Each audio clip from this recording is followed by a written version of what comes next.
हम मूर्धा गाकर जगदेव बाबू के चरणों में हमने माथा नहीं टेका हो। सभी यात्राओं में हमने जरूर माथा टेकने का काम किया। हम हमेशा यहाँ आए, लेकिन यात्रा के क्रम के बीच में आए।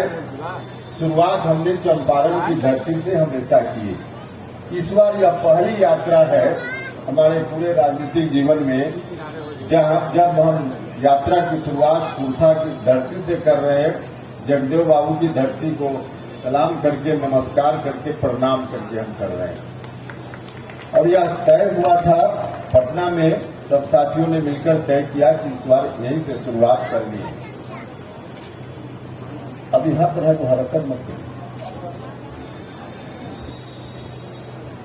देखिए, इसका कारण है, कई कारण है। एक तो कारण है कि हम निकले हैं बिहार यात्रा पर, तो स्वाभाविक रूप से विधानसभा चुनाव जो अगले वर्ष होना है उस पर बात होगी। यात्रा के मुख्य मकसद में यह एक बड़ा विषय है। और यह जो इलाका है मगध का इलाका, और फिर हम यहाँ के बाद औरंगाबाद जाएंगे, औरंगाबाद से शाहाबाद की ओर प्रस्थान करेंगे। तो शाहाबाद और मगध का जो इलाका है, इस इलाके में लोकसभा का चुनाव हो या विधानसभा का चुनाव जो 2020 में हुआ, सबसे ज्यादा विपरीत स्थिति एनडीए के लिए इन्हीं इलाकों में 2020 के चुनाव, विधानसभा चुनाव में भी रही और लोकसभा चुनाव में भी। बिहार के अन्य हिस्सों में एनडीए का परफॉर्मेंस अच्छा था, लेकिन इस इलाके में एनडीए का परफॉर्मेंस अच्छा नहीं था। जब हम पूरे बिहार में निकले हैं विधानसभा चुनाव को ध्यान में रखते हुए, तो हमने सोचा कि पहले उस इलाके में जाना चाहिए जहां एनडीए के लिए परिणाम अच्छा नहीं रहा। कुछ तो बात होगी। बिहार भर के लोगों ने अलग तरीके से सोचा, और इस इलाके के लोगों ने, चाहे शाहाबाद के लोग हो या मगध के लोग, इन लोगों ने एनडीए के विपरीत मतदान किया। कुछ तो अलग बात होगी। तो इसलिए लगा कि क्या ये अलग बात है, इसको जाकर जरा नजदीक से देखने का काम करना है। इसलिए इस यात्रा की शुरुआत इसी इलाके से करनी चाहिए। यह एक कारण है। दूसरा कारण है, आप लोगों को याद होगा, राष्ट्रीय लोक मोर्चा के गठन के उपरांत हमने बिहार भर में नमन यात्रा का कार्यक्रम किया था। और नमन यात्रा के कार्यक्रम में भी हम यहाँ आए थे जगदेव बाबू को नमन करने के लिए। और उस वक्त हमने आकर और उस यात्रा के क्रम में बिहार भर में जाकर हमने सब लोगों से यही कहा था कि जो विरासत हमारी रही है, जगन्नाथ कर्पूरी ठाकुर जी की विरासत, जगदेव बाबू की विरासत, सामाजिक न्याय के आधार पे समाज बने चले, ऐसी सोच रखने वाले जो महापुरुष हुए हमारे बीच, उनकी जो विरासत रही है, उस विरासत को बचाने का काम करना है।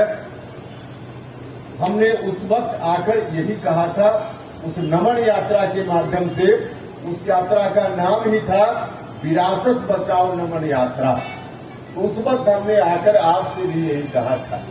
हम फिर आपसे कहने आए हैं कि इस मकसद से पार्टी की स्थापना हुई। इस मकसद को पूरा करने के लिए आप सब लोगों का योगदान मजबूत तरीके से चाहिए।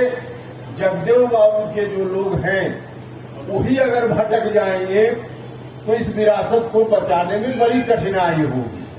तो इसलिए यहां से यात्रा की शुरुआत का यह एक और कारण है। इन कारणों से हम आए हैं, यहां से यात्रा की शुरुआत हम कर रहे हैं।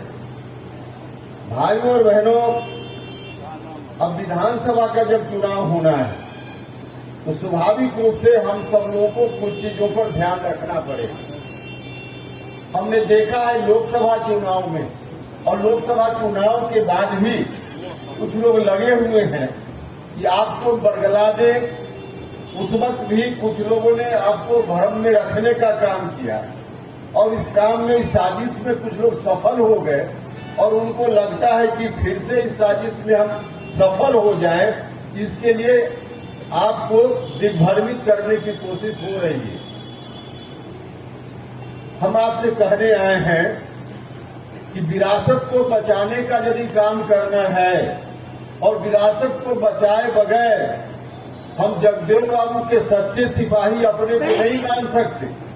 हम जगदेव बाबू के सच्चे सिपाही तभी अपने को मानेंगे जब इनकी विरासत को बचाने का काम, बढ़ाने का काम और मजबूत करने का काम करेंगे। लेकिन कुछ लोग दिग्भ्रमित करने की कोशिश करते हैं, कोशिश हुई और इस कोशिश में कुछ लोग आ भी गए और आगे भी इस तरह की कोशिश में लोग सफल हो जाएं, इस बात का प्रयास चल रहा है।